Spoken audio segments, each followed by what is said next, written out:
Bang Rizwan bilang bahwa skripsi Pak Jokowi tidak pernah ada lembar pengesahan pengujian, itu tidak benar, ya. Bahwa itu tidak tercantum di skripsi itu salah, tapi saya sudah lihat ada itu di dalam administrasi perkuliahan UGM. Ya kembali lagi Mbak, apa kalau memang ini tidak hadir, kalau kami berpendapat karena alasannya tidak patut, Polda harus tegas dan bersikap menerbitkan panel kedua.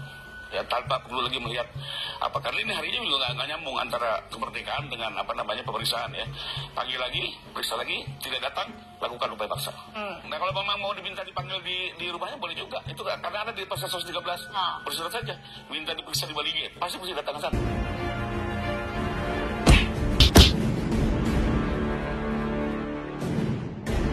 Assalamualaikum warahmatullahi wabarakatuh. Om Swastiastu, Namo Buddhaya, salam kebajikan. Sahabat-sahabat di manapun juga berada, selamat pagi semuanya. Tadi malam kita menyaksikan ada satu debat di televisi nasional, di mana di sana tokoh utamanya adalah para pemburu ijazah palsu, siapa lagi kalau bukan Rizmon Sianipar. Dan ada satu hal yang menarik di dalam perdebatan itu, tampak Rizmon Sianipar itu berada pada mode yang pelongo-pelongo. Luar biasa ya, karena di sini dibahas soal ketidakhadiran daripada Rizmon Sianipar di Polda Metro Jaya. Karena tentu ada beberapa hal memang yang mesti terklarifikasi ke publik, kira-kira apa efeknya Rizmon Sianipar ini kalau tidak hadir memenuhi panggilan Polda Metro Jaya, apalagi alasannya sangat tidak masuk di akal, yaitu perayaan 17 Agustus. Nah jelas ini bagi rakyat Indonesia yang memahami hukumnya ataupun yang memiliki otak yang di atas daripada otak para pemburu ijazah palsu ini, mereka menilai bahwa ini hanya jurus ngeles, kelas teori yang bahkan sama sekali tidak tercatat di dalam kitab alasan hukum manapun di dunia ini. Nah ini coba kita lihat bagaimana tatkala Rizmon dipermalukan oleh mantan Kapolda Jawa Barat Pak Antong dan kuasa hukum Pak Jokowi yang namanya Pak Ripai. Beliau akan datang ke sidang, menunjukkan ijazahnya, jadi bukan sesuatu yang perlu dipertanyakan, beliau sudah nyatakan kepada publik. Karena itu kami mendorong untuk perkara tetap lanjut, ya. Termasuk juga kami meminta, tapi ada dua yang mau kami klarifikasi, ya, bahwa tadi Bang Rizmon bilang bahwa skripsi Pak Jokowi tidak pernah ada lembar pengesahan pengujian, itu tidak benar, ya. Saya sudah saksikan langsung, saya lihat langsung skripsi beliau itu ada tanda tangan pengesahan dari para penguji 3 orang, ya. Bahwa itu tidak tercantum di skripsi itu salah, tapi saya sudah lihat ada itu di dalam administrasi perkuliahan UGM. Termasuk juga apakah transkripnya sudah ditandatangani oleh dekan Pudik? Sudah. Ini berarti balik lagi ke ijazah, ya? Ini mau jawab lagi yang tadi di counter, ya. Kembali lagi kan Pak Rizmon hanya melihatnya apa yang ditempel, ditayangkan oleh Dirpidum, tidak melihat langsung administrasi UGM. Nah, jadi biarlah nanti dalam penyidikan atau dalam persidangan semua terang benderang. Keraguan-keraguan itu akan terjawab, ya. Tapi intinya adalah kami meyakini ijazah Pak Jokowi sah, benar adanya. Silakan kalau memang Bang Rizmon menyatakan itu palsu, nyatakan di sidang, buktikan di sidang, tinggal hakim melihat nanti. Apakah versi kami yang benar atau versi Bang Rizmon. Dan semua tentu ada konsekuensi hukumnya. Nah, tapi kalau yang misalnya ketiga, saya mau komentarin lagi soal ketidakhadiran.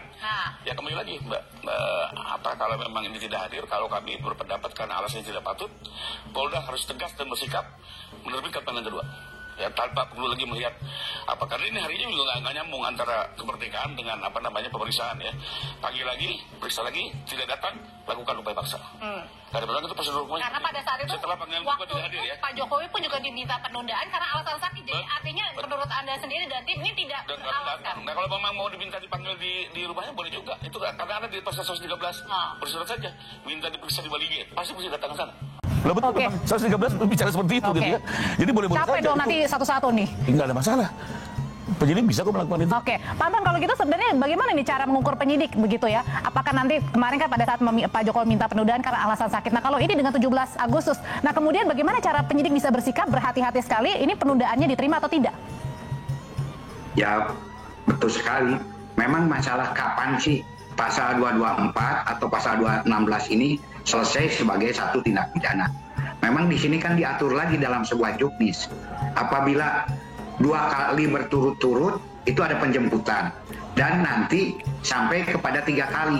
Nah, jadi memang masih ada tenggang waktu sampai 3 kali. Nah, sehingga di sini selesainya satu tindak pidana bahwa mangkir itu sendiri, ya kami biasanya menerapkan ketika 3 kali berturut-turut tidak bisa datang ke kepolisian. Nah, di dalam hal ini masalah apakah ini wajar dan tidak, nah itu sangat situasional gitu kan. Apakah ini menurut polisi merayakan hari kemerdekaan ini wajar? Ya silakan saja. Kalau menurut polisi wajar, ya bisa dikabulkan. Tapi kalau tidak, ya ini tidak bisa dikabulkan. Namun biasanya yang menyangkut masalah-masalah yang patut dan wajar itu memang betul. Salah satu adalah bahwa ada sakit atau ada kegiatan lain yang tidak bisa ditunda, yang memang sudah terjadwal. Nah itu disampaikan kepada penyidik karena saya juga sering begitu dan biasanya kita memaklumi hal tersebut. Kemudian satu hal lagi, masalah apakah boleh mendatangi seseorang saksi ketika memeriksa. Itu pun juga diatur di dalam KUHP bahwa memang bisa saja penyidik itu datang ke tempat seseorang apabila di tempat tersebut misalkan lebih banyak lagi saksinya dan memang yang bersangkutan itu dalam kondisi sakit gitu. Jadi itu boleh dan itu pun juga hanya terbatas pada saksi. Nah, sementara seandainya saksi... Artinya berarti Pak Anton bukannya pilih ya, bukannya pilih memilih begitu ya, yang ini boleh dan ini tidak, itu artinya tidak seperti itu ya, karena memang ada alasan tertentu yang memang sudah ada aturan yang diperbolehkan oleh KUHP. Kecuali saksi yang akan menjadi tersangka. Kita ada di dalam juknis itu tidak boleh. Tetapi kalau... Nah, tuh dengarkan, kecuali saksi yang akan menjadi tersangka. Jadi nggak bisa ya. Beda dengan Pak Jokowi, jangan disamaratakan lah.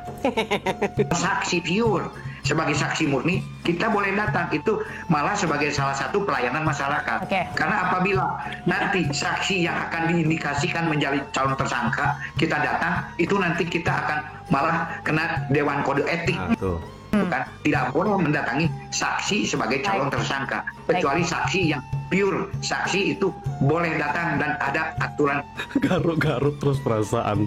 Ya Allah, kasihan tertentu. Jadi Bang Rismon juga seandainya ingin begitu, bisa saja, tetapi harus pure sebagai saksi dan ada alasan-alasan tertentu yang memang memungkinkan hal tersebut. Misalkan di daerah Bang Rismon itu di Medan lebih banyak saksinya, ada 3, ada 4, nah polisi bisa datang, bukan membeda-bedakan. Itu yang selama ini kami lakukan sebagai penyidik. Sudah lihat kan bagaimana mukanya Rismon Syahni persahabat. Bayangkan kalau merah putih itu dijadikan sebagai tameng abu-abu. Inilah kurang ajarnya Rismon ini. Perayaan 17 Agustus dijadikan senjata yang menurut hemat saya itu sangat tidak relevan. Karena kita tahu bahwa 17 Agustus ini adalah momen yang sangat sakral. Menjadikan kemerdekaan sebagai alasan bangkit dari hukum adalah bentuk manipulasi simbol negara untuk kepentingan pribadi. Itu yang saya maksud kurang ajar. Dia mencoba bermain-main dengan hukum. Ini namanya main kucingan-kucingan. Dia tidak tahu bahwa 3 kali dipanggil. Setelah itu dia akan langsung diciduk kalau kita mendengarkan penjelasan dari Pak Anton. Nah, kalaupun misalnya dia sakit atau dia mau diperiksa di rumahnya di Balige ya, silakan. Karena itu juga dibenarkan. Apalagi kalau misalnya ada saksi di sana selain Rismon Syahni Pak. Nah, itu pun hanya berlaku untuk betul-betul yang full saksi, bukan saksi yang sekolah Rismon ini, karena Rismon ini calon tersangka sahabat. Jadi dia tidak dalam posisi itu, jadi tidak membeda-bedakan. Ketika Pak Jokowi diperiksa karena dia sakit, ya wajar karena betul-betul dia hanya saksi pelapor. Tapi kalau Rismon ini kan pelaku ini, jadi tidak bisa dia diperiksa di rumahnya, dia harus datang. Kalau tidak datang, dia harus dijemput paksa. Jadi jangan ngeles sambil mengulur waktu, itu kan gaya abu semua ini. Seperti kamu ini betul-betul tidak diketahui kedokmu. Dari mukamu saja, bicaramu itu sudah kita bisa baca bahwa kalian ini raja pembohong dan orang yang sangat tega, tidak memiliki rasa kemanusiaan. Kau bayangkan saja sekolah kamu ini semua hari kemerdekaan kau manipulasi.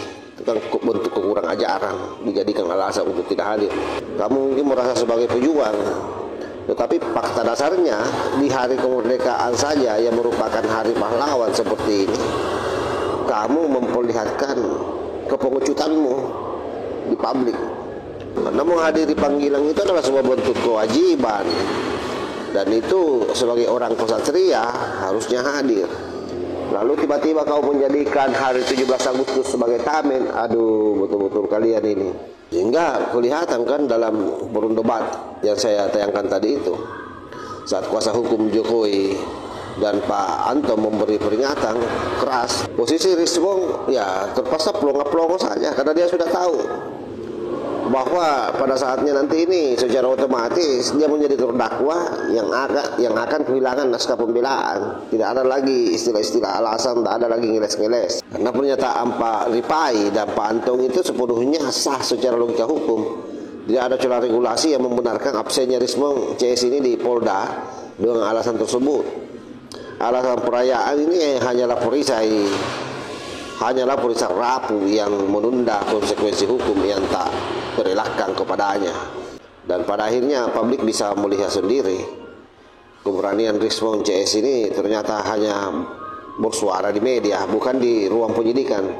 Dan kalau sampai pemanggilan ketiga tetap tidak hadir, ya dijemput paksa sahabat, bukan lagi ancaman. Itu akan jadi bab berikutnya dari drama pemburu ijazah yang ternyata lari dari panggilan hukum.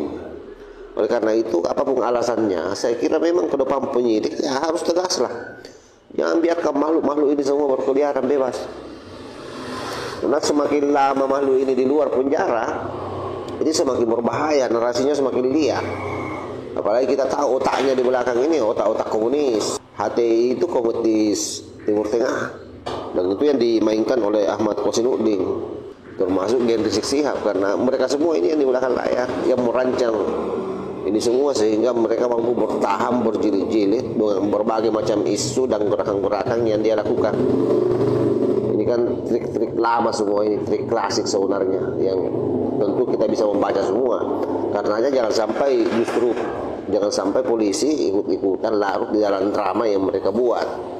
Ya harus tegas ya. Saya kira demikian. Wallahul muwaffiq ila aqwamit thoriq. Wassalamualaikum warahmatullahi wabarakatuh.